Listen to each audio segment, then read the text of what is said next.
Now I want to talk to you a little bit about feelings. I get a lot of women who come in and they say, how should I be feeling? Well, you're feeling what you're feeling. And I'm only going to mention maybe a few feeling words, but I want you to kind of get a hold of, what am I feeling? And sometimes you can do that by just saying, just stopping and checking in with yourself. That helps you a little bit to identify it. But some of the first feelings I felt, I remember feeling very numb.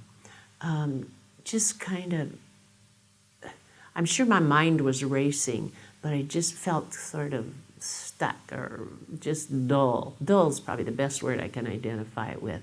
Had a knot in my gut for probably weeks and months maybe. Just a constant knot in my gut. Anger was, of course, then the next one that followed. And I really want you to give yourself permission to feel angry. You've been betrayed and you feel betrayed. And he has sinned, and we need to be angry about sin. Not that I want you to do harm to the husband that sinned against you. You know, I think we have to be careful with our behaviors, but I want you to feel that anger, and I want you to express that anger.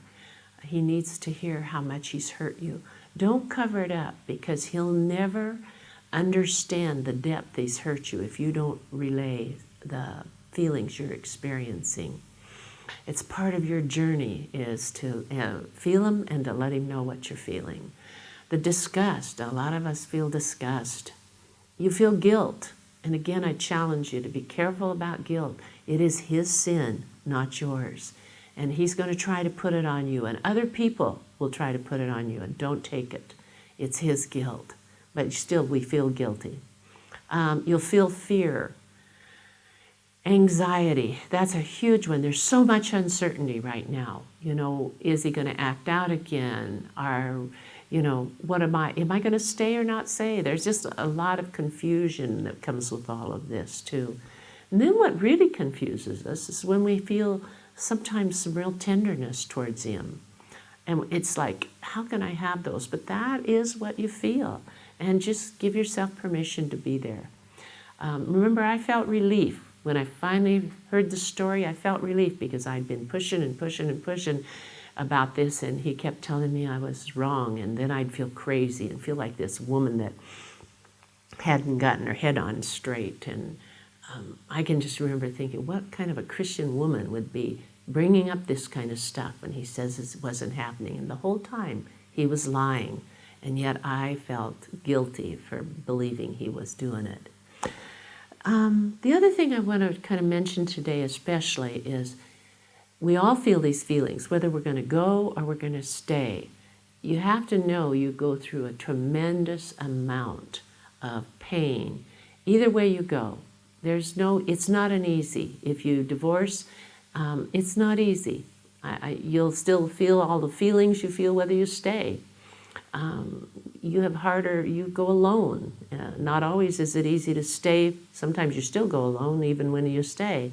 But I just want you to know there's no right or wrong to that. I believe the scriptures tell us that when we've been sinned against, that we can leave if we need to. And there's no right or wrong way to it. And give yourself a lot of permission to feel.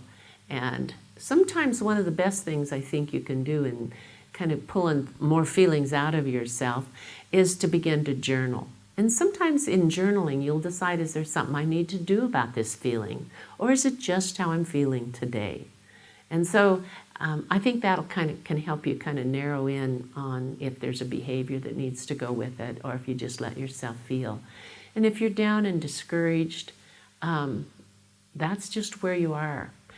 I always want to caution people, though, if you stay stuck in any one thing for a long time, then get somebody to help you. Either go to a counselor, or for many of us as friends, if we got a good friend who will say, okay, you're stuck there, let's think about some ways to help you get out of it. You know, a good friend is worth a lot.